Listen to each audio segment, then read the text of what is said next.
പരിശുദ്ധ പരമ ദിവ്യകാരുണ്യത്തിന് എന്നേരവും ആരാധനയും സ്തുതിയും പുകഴ്ചയും ഉണ്ടായിരിക്കട്ടെ.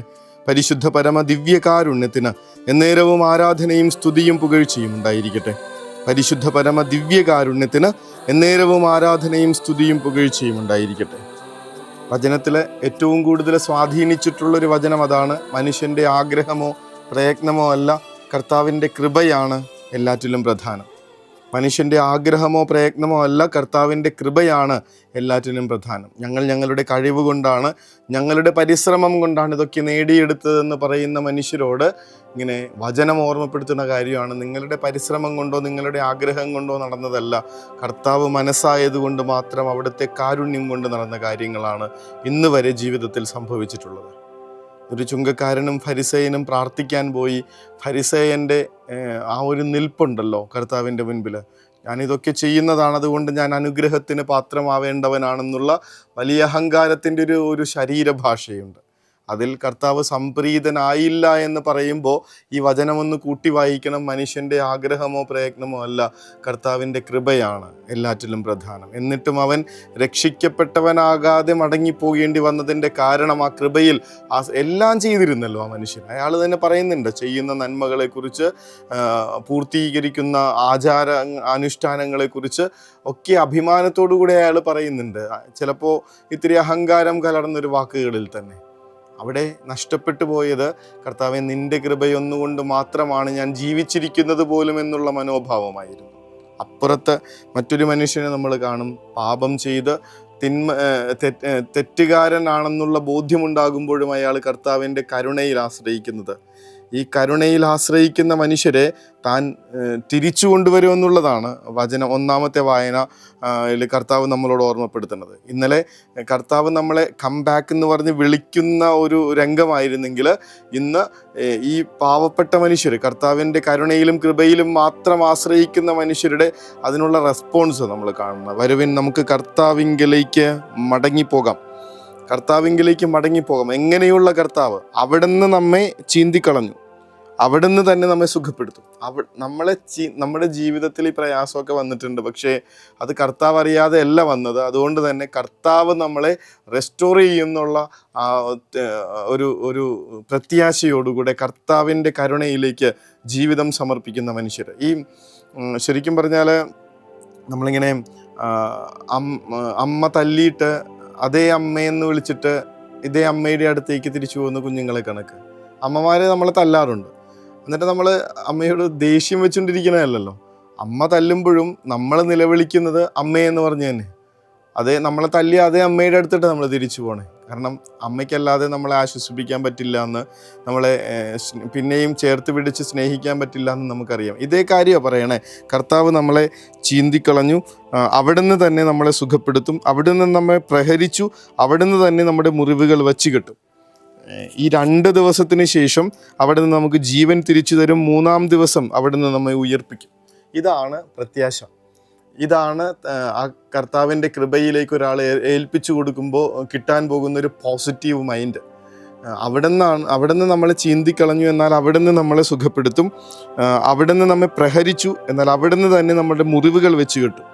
എന്തൊക്കെയാണെങ്കിലും നമ്മളിപ്പോൾ കടന്നു പോകുന്ന പ്രശ്നങ്ങളും കുറവുകളും താഴ്ചകളും തോൽവികളും ബുദ്ധിമുട്ടുകളും എന്തൊക്കെയാണെങ്കിലും ഈ കർത്താവിങ്കലേക്ക് ഞാൻ എൻ്റെ ജീവിതം സമർപ്പിക്കുകയാണ്. 2 ദിവസങ്ങൾക്ക് ശേഷം അവിടുന്ന് നമുക്ക് ജീവൻ തിരിച്ചു തരും.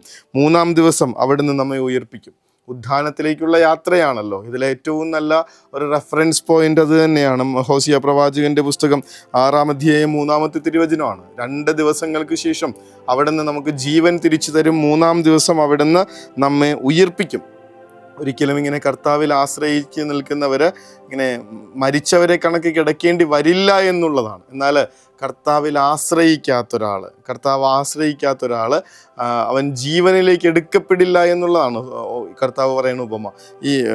ഈ ചുങ്കക്കാരനെ കുറിച്ച് കർത്താവ് പറയുന്നുണ്ട്. ആ ഉപമയുടെ അവസാനം പറയുന്നുണ്ട്, ഇവൻ ആ ഫരിസേയനേക്കാൾ നീതിമാനായി വീട്ടിലേക്ക് മടങ്ങി. ഇതാണ് സ്വർഗം തരുന്ന അനുഗ്രഹം.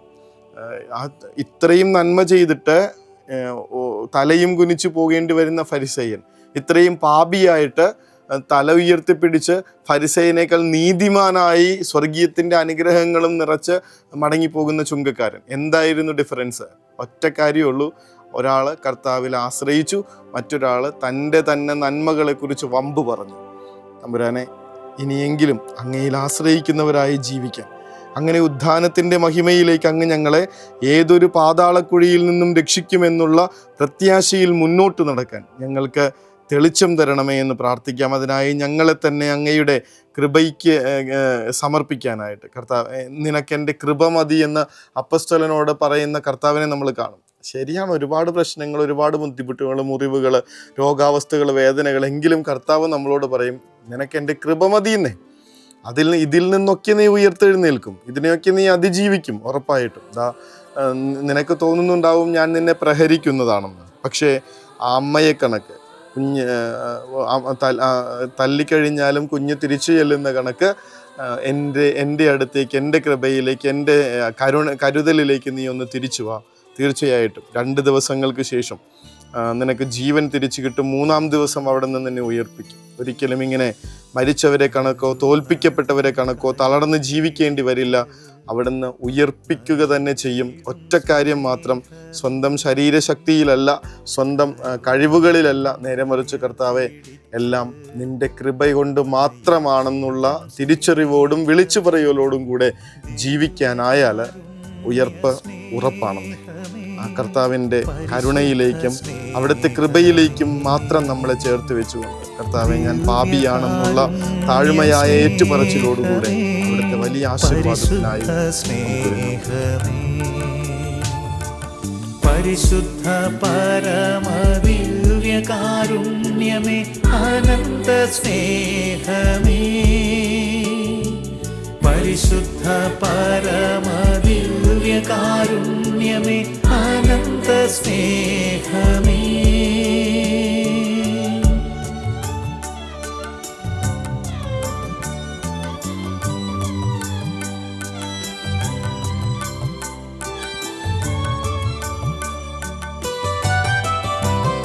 പരിശുദ്ധ പരമ ദിവ്യകാരുണ്യത്തിന് എന്നേരവും ആരാധനയും സ്തുതിയും പുകഴ്ചയും ഉണ്ടായിരിക്കട്ടെ. പരിശുദ്ധ പരമ ദിവ്യകാരുണ്യത്തിന് എന്നേരവും ആരാധനയും സ്തുതിയും പുകഴ്ചയും ഉണ്ടായിരിക്കട്ടെ. പരിശുദ്ധ പരമ ദിവ്യകാരുണ്യത്തിന് എന്നേരവും ആരാധനയും സ്തുതിയും പുകഴ്ചയും ഉണ്ടായിരിക്കട്ടെ. നമ്മുടെ മാതൃക ക്രിസ്തു തന്നെ. വചനം ഈശോയെക്കുറിച്ച് പറയും, അവിടുന്ന് മരണത്തോളം, കുരിശു മരണത്തോളം താഴ്മയുള്ളവനായി തന്നെ തന്നെ താഴ്ത്തി. പിതാവ് അവിടുത്തെ സകല നാമങ്ങളെക്കാളും മുകളിലായിട്ട് ഉയർത്തി. അതൊന്ന് ധ്യാനിച്ചിട്ട് ഇന്നത്തെ ഈ വചനഭാഗം ഓർത്ത് കർത്താവിൻ്റെ മുൻപിൽ അവിടുത്തെ കൃപയ്ക്കും കരുണയ്ക്കും മുന്നിലായിട്ട് നമ്മളെ സമർപ്പിച്ച് നമുക്ക് ഉറക്കത്തിലേക്ക് പോകാം. ഈശോ അനുഗ്രഹിക്കട്ടെ. കരുണതൻ കയർ പിടിച്ച് നയിച്ചിടും സ്നേഹമേ, ദിവ്യകാരുണ്യ സ്നേഹമേ, പരിശുദ്ധ സ്നേഹമേ, പരിശുദ്ധ പരമദിവ്യകാരുണ്യമേ, അനന്ത സ്നേഹമേ, പരിശുദ്ധ പരമദിവ്യകാരുണ്യമേ, അനന്ത സ്നേഹമേ.